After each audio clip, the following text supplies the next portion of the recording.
আমার একটাই সন্দেহ হইতেছে এখনো, আকবরকে ধরা হচ্ছে না, আকবর পালিয়ে গেছে, কিন্তু যারা সাসপেন্ডে আছে, যারা তাদের আওতায় আসছে, এদেরকে কেন 164 কেন ধরে এদেরকে রিমান্ডে আনা হয় না? আসসালামু আলাইকুম ওয়া রাহমাতুল্লাহি ওয়া বারাকাতুহু। Welcome to selected.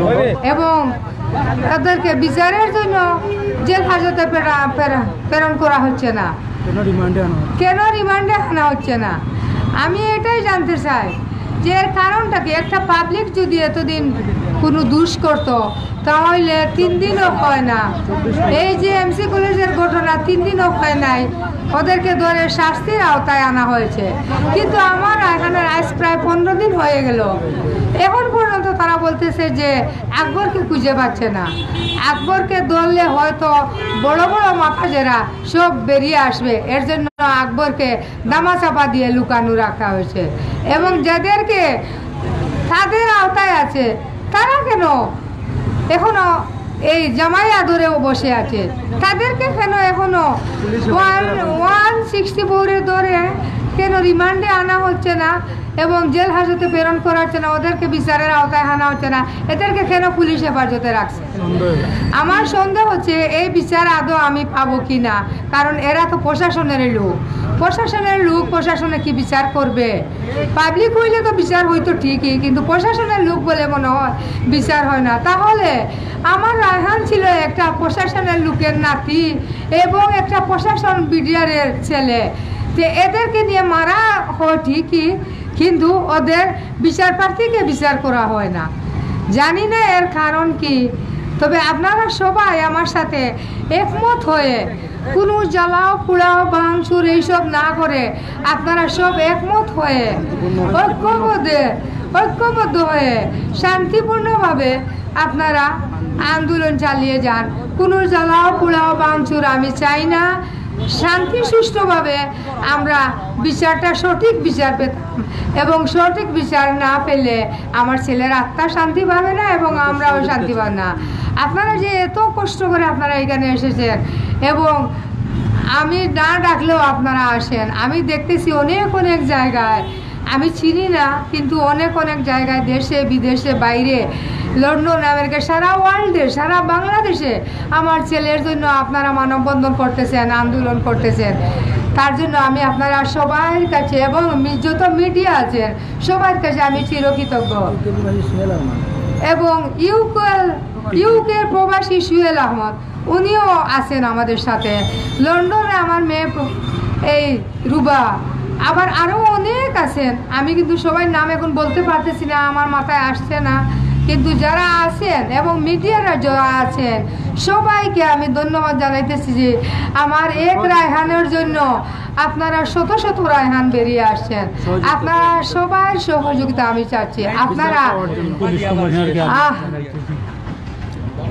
আমি এই যে নতুন পুলিশ কমিশনার এসেছেন, উনাকেও আমি জানাচ্ছি যে উনিও এটা সুদৃষ্টি করে চোখে দেখেন, কারণ মানবাধিকারের দল যারা আসছেন সবাই আপনারা আছেন আমার সাথে, আপনারাও আমার সাথে সহযোগিতা করুন। আমি সবার সাহায্য চাইতেছি।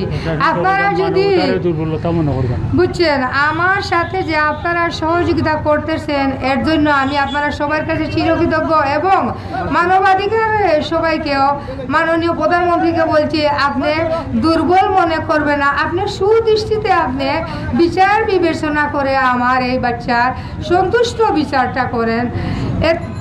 আমি একটা কথা বলতে চাই, আমার ছেলে যদি কোনো একটা দোষ করতো তাকে ধরে কোর্টের মাধ্যমে জেল হাজতে প্রেরণ করা হতো, আর পুলিশ মারার তো কোনো কথাই হয় নাই। আর আমার ছেলে যদি এমন কোনো জঘন্য কাজ করতো তাহলে গুল্লি করে এক গুল্লিতে মেরে ফেলতো। কিন্তু এই যে আমার বাচ্চাটাকে বুতা দা দিয়ে খুপাইয়া এই যে গর্ত করে, এই যে বুতা দা দিয়ে খুপাইয়া কেটে লাঠি দিয়া আঘাত করে একটা জিন্দা মানুষের নখগুলা তুলে ফেলেছে। এটা কি কোনো মানুষের কাজ নাকি কোনো জানোয়ারের কাজ? আমার তো মনে হয় না এটা মানুষের কাজ। পুলিশ রেখেছেন, প্রশাসন রেখেছেন, আমাদের মাননীয় প্রধানমন্ত্রী পুলিশকে লম্বা বেতন দেন এবং রেখেছেন জনগণের মাল যান হেফাজত করার জন্য। মানুষ যখন কোনো কিছু উপায় না হয়, কেউ চুরি করুক, ডাকাতি করুক, যাই করুক, যখন মানুষ কোনো উপায় না পায় তখন পুলিশের সাথে গিয়ে আশ্রয় নেয়, পুলিশের কাছে গিয়ে আশ্রয় নেয় এই হেফাজতে থাকার জন্য। কিন্তু এই পুলিশগুলো আমার ছেলেকে কখন কোন সময় ধরে নিয়ে এত নির্মমভাবে যে হত্যা করেছে, আজ 15 দিনের পরও এখনো আমি কোনো বিচার পাই নাই, আসামিদেরকে এখনো গ্রেফতার করা হয় নাই। আপনারা নিজের চোখে দেখতেছেন, মিডিয়ার মাধ্যমে আপনারা দেখতেছেন এত সত্য ঘটনা পানির মতো পরিষ্কার হয়ে আসছে। কখন মুরা এই আকবর কোন হোটেলে বসে খাচ্ছে, কখন আকবর কিভাবে মারছে এবং আকবরের সাথে কারা কারা জড়িত আছে আপনারা মিডিয়ার মাধ্যমে সব দেখতেছেন। কিন্তু তারপরও কেন আপনারা অ্যাকশন নিচ্ছেন না? এত তথ্য পাওয়ার পর কেন আপনারা কেন অ্যাকশন নিচ্ছেন না? আমি তো বুঝতে পারতেছি না। আমি আদৌ বিশ্বাস করতে পারতেছি না আমার ছেলের বিচার পাবো কিনা। এইরকম আবার রায়হানের মতো আরো কত রায়হান চলে গেছে, কিন্তু আরো যে কত রায়হান চলে যাবে জানি না তার শেষ কোথায় হবে। তাই আপনাদের কাছে সামান্য একটু কথাই বলতে চাই, আজান হয়ে যাবে। আমি আরো আগে আসতে পারতাম, আমার পাশে আরেকটা এখানে ছিল, এখানে না করে আমি এখানে উপস্থিত হয়েছি আপনাদের সামনে। আপনাদের সবার সহযোগিতা আমি চাই, আপনারা সবাই আমাকে সহযোগিতা করেন। আমার এক রায়হান চলে গেছে, কিন্তু আপনারা অনেক রায়হান বেঁচে আছেন, তাই আপনাদের কাছে অনুরোধ জানাচ্ছি আপনারা আমার সাথে সহযোগিতা করেন। আর আপনাদের মাথায় সব সময় এটা রাখবেন, কোনো জ্বালাও পোড়াও ভাঙচুর করবেন না, কারণ আমার রায়হান কোনোদিন কোনো রাজনীতির সাথে জড়িত ছিল না, কোনোদিন তার পরিবারের কেউ রাজনীতির সাথে জড়িত ছিল না। আমার রায়হান জানুয়ারিতে আমেরিকায় চলে যাওয়ার কথা আপনারা দেখেন, সব কিছু দিয়ে জমা হয়ে গেছিল। করোনা না হলে সে অতদিনে চলে যেত, কিন্তু করোনার জন্য সে যেতে পারে নাই, সে জানুয়ারিতে চলে যাবে। এবং তার যে 2 মাসের ফুটফুটে একটা বাচ্চা আছে, এই বাচ্চাটা যখন বড় হয়ে জানতে পারবে এই পুলিশের লোকই তার বাবাকে নির্মমভাবে কষ্ট করে মেরে ফেলছে, তখন এই পুলিশের প্রতি তার যে ক্রোধ সৃষ্টি হবে, এই ক্রোধের জন্য ঘৃণার সৃষ্টি হবে।